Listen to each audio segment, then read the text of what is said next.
আরে মজনু, টাকা পয়সা কি আমার কম আছে নাকি রে? এ সবাই যে হজ করতে যাচ্ছে, তুই তো একটা বারও আমার কলিনে হজ করতে যাওয়ার কথা। যারে টাকা পয়সা আমার থেকে কম, তারা হজ করে আসতেছে, আর আমি হজ করতে যাচ্ছি না। এই হজ করতে কত টাকা লাগে রে, একটু খোঁজ নে তো। বস, শুনেছি তো হজ করতে বলে মেলা টাকা লাগে।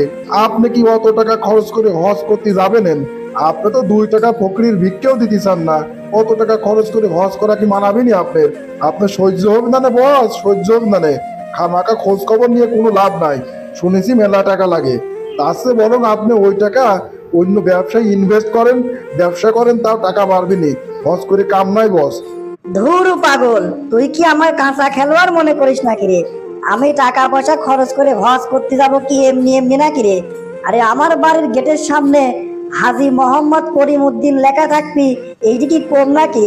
তারপর শোন, আমি হজ করি আসার পরে দেখছি নে আমার ব্যবসা বাণিজ্য কত ভালো হবে নি। আরে সবাই কবি নি হাজির দোকানতে জিনিস কিনতে হবে, হাজি মানুষ দাম কম নেবে নি।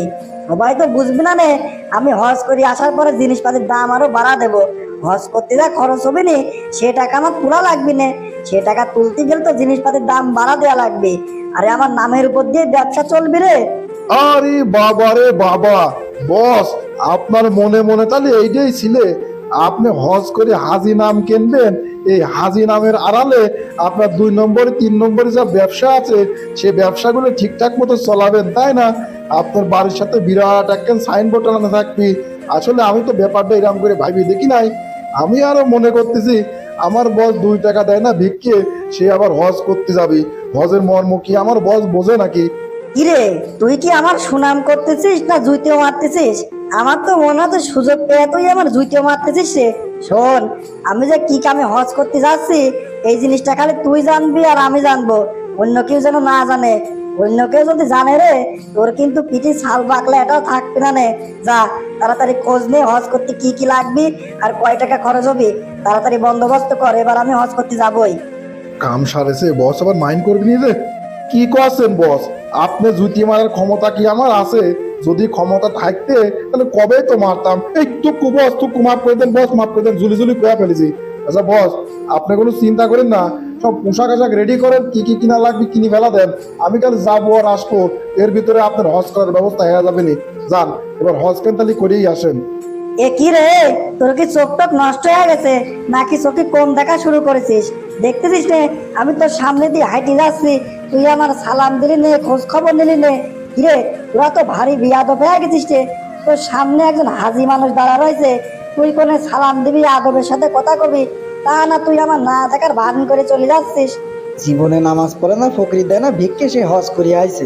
কিরে, মাথা চুলকেছিস কে রে? তুই মাথা চুলকেছিস কে?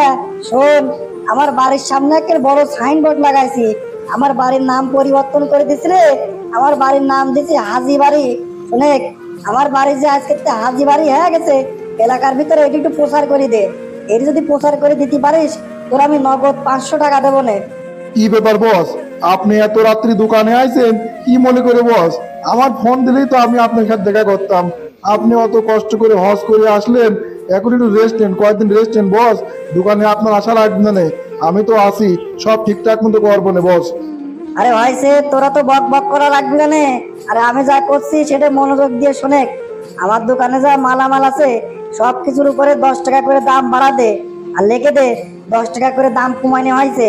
আরে আমি একটা হাজি মানুষ, আমার দোকানে 10 টাকা করে দাম কমানো হয়েছে, এই জিনিস যদি লিখে দিস, আরে বেচা কেনার অবস্থা কি হবে না বুঝতে পারছিস? অথচ দাম কিন্তু আমরা বাড়াবো, লোকে বুঝতে পারবি না, লোকে মনে করবে দাম আরো কমাইছি। দেখছি না ব্যবসা হুড়হুড়াইয়া চলবে রে। হয়েছে বস, হয়েছে, আর কোয়া লাগবে না নে। আরে তাই তো কই। আরে আমার বস যে মানুষ জীবনে ফকির দিলে না 2 টাকা ভিক্ষে, সে মানুষ এত টাকা খরচ করে হজ করতে যায় লোকে। তার মানে এই হচ্ছে আসল কাহিনী। আপনি হজের আড়ালে হাজি নাম কিনে নিয়ে আসেন, এই হাজি নামের টাইটেল কিনে নিয়ে এসে হাজি নামের উপর দিয়ে ব্যবসা করবেন, তাই তো? আমি বুঝে ফেলেছি বস, আমি বুঝে ফেলেছি। আর কিছু কোয়া লাগবে না নে। আপনার বাড়ির সামনে বড় করে হাজি বাড়ি লেখা দেখে আমি বুঝতে পারছি আপনি ওই নামটুকুই কিনতে গেছিলেন। আসলে হজ করতে লোকে যাওয়ার কথা কি জন্যে, আর লোকে হজ করে আসি করেটা কি, এ আপনি না দেখলে পরে বুঝতেই পারতাম না। তো ঠিক আছে, আমি যেহেতু আপনার দোকানের কর্মচারী, আপনি যা করবেন তা তো আমার মাইনে চড়াই লাগবে। যান, আপনি বাড়ি চলে যান, আমি যা করেন অক্ষরে অক্ষরে পালন করতেছি।